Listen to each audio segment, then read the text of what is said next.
Hello YouTube. Today I'm going to be showing you how to use the speed bag.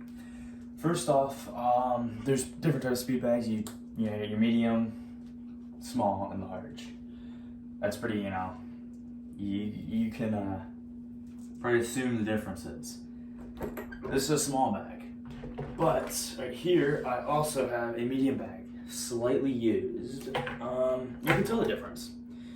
But when you're actually using them, the differences between the bags is the bigger the bag, the harder you have to hit it, and the slower it goes. So, pick your poison. I like the small bag. I haven't had this one too long. Meester, not exactly sure. Speed Kills. This has been a nice bag. That one got torn up almost instantly.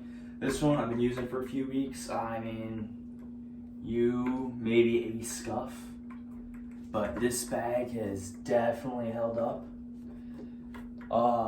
But yeah, I'm gonna go through how to use a speed bag. So first off, you're gonna want to hit with the inside of your fist.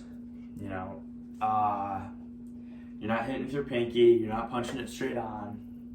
Inside your fist. Boom. And typically when you hit this, you will hit it and then roll your hand down. By the time the bag comes back, you hit it again. I mean, it's pretty simple. When you are hitting the speed bag, what you are trying to do, typically, this is how you're normally gonna hit. Boom, hit it, hits the back of the board. Front of the board, back of the board, then you hit it again. I'll give you an example.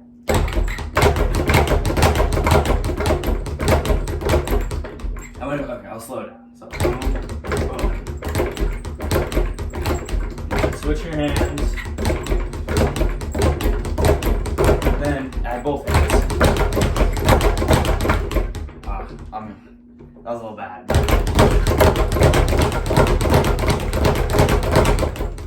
It's that simple. It's just the same movement over and over again. Then sometimes, boom, be hitting it. You can, move around. So I like moving around, stand on one arm, then transition to the other. However you like to do it. Then you also have, I don't know if there's names to it, but it's what you typically see in like TV shows and stuff, where they're just straight up hitting it over and over again. That's exactly what you're gonna do. Literally this. So you try to get your bag up here first. It's way easier on the medium-sized bag.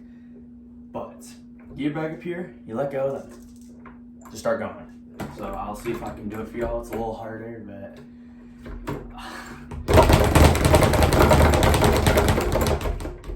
down.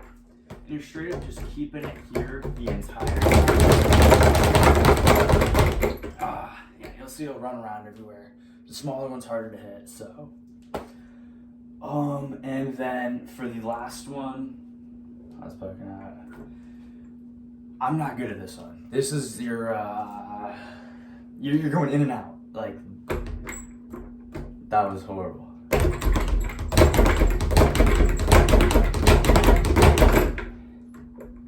That's basically it. You hit in.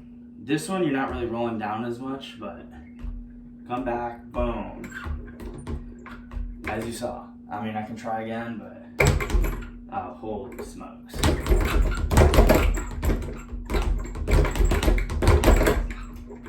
I'm not good with it. I haven't been hitting the bag too long, but there are plenty of other tricks you can learn.